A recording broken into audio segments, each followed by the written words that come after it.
दुखमय है। इस संसार में जो भी आता है उसको कष्ट ही कष्ट है, सारा जीवन कष्ट है। बचपन जन्म से लेकर के कष्ट होते तक मरते तक ही कष्ट है और दुख है। इसी का नाम संसार है, इसी को मृत्यु लोग कहते हैं। और यहाँ जन्मना और मरना यही काम होता है। परमात्मा ने हम लोगों को इंसान जन्म दिया है, तो इंसान जन्म किसने दिया है कि केवल खाएं पिएं सोएं ऐश करें आना, ये सब चीज़ के लिए भगवान ने नहीं दिया है, कुछ कर्म करने के लिए दिया है। आज हर घर में बीमारी है और उस बीमारी का इलाज हम केवल एक औषधि दवा को मान लेते हैं, लेकिन दवा हमारी जीवन साथी नहीं है। तो उसके लिए क्या है, यही हमारा सहारा है। नोगा वेस्ट जो यहाँ मैनेजमेंट आप देख रहे हैं, मशीन जो आप थेरेपी लेते हैं, ये हमारे जीवन का वास्तविकता है, इसको अपनाना चाहिए। संत महापुरुष लोग भी इस चीज़ को बताएं। मैं आपको एक संत वाणी के माध्यम से समझाने की कोशिश करूँगा कि हमारा जीवन कैसे व्यतीत हो रहा है।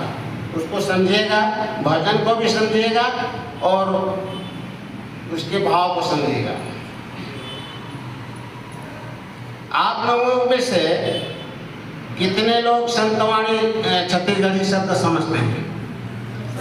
आप समझ छत्तीसगढ़ है तो छत्तीसगढ़ी शब्द समझना सबको चाहिए, बाकी हिंदी तो सबको समझ में आ ही जाता है।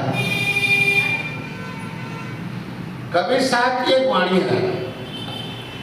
कबीर साहब कहते हैं, उमरिया धोखे में खोए दियो।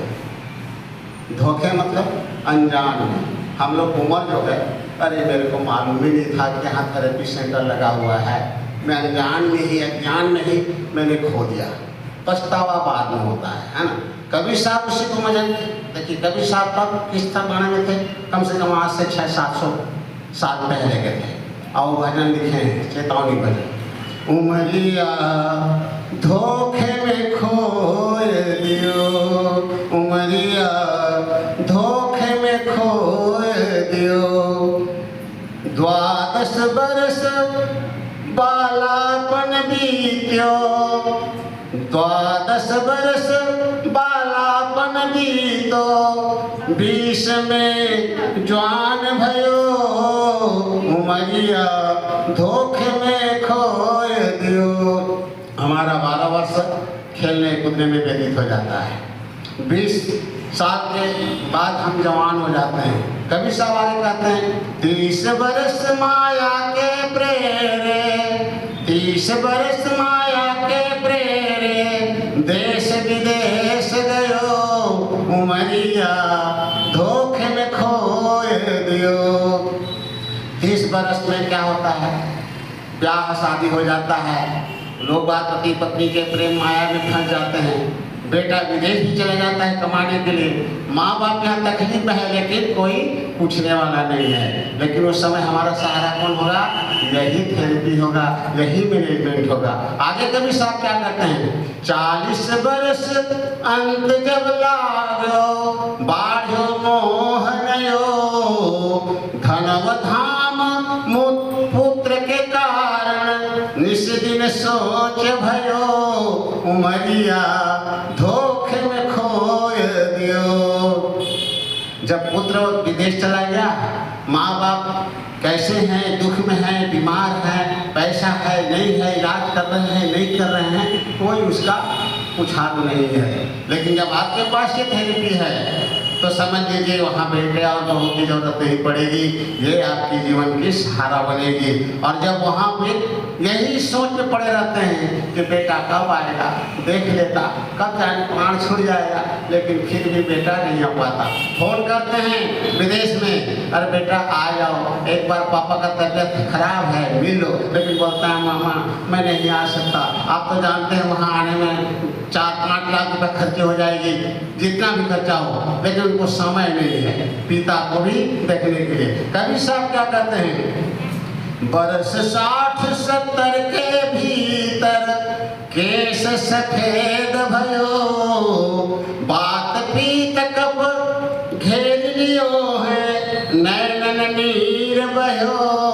उमरिया धोखे में खोए दियो। जब 60 बरस के हो गया तो बाल सफ़ेद भी होने लगा।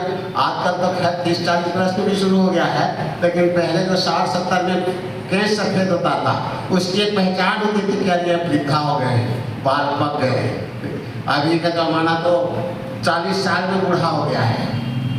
और उसके बाद करते हैं जब 60-70 का उम्र हो जाएगा तो रोग बीमार भी घेर लेता है, बात पीत का दुनिया भर की बीमारी आती है। आप तो 40 वर्ष से शुरू हो गया है। आगे कभी साफ करते हैं, ना गुरु भक्ति न साधु की संगति, ना शुभ कर्म कियो, कहाँ ही कबीर सुनो भाई साधो, चोला छूट गयो उमरिया धोखे में खोए दियो।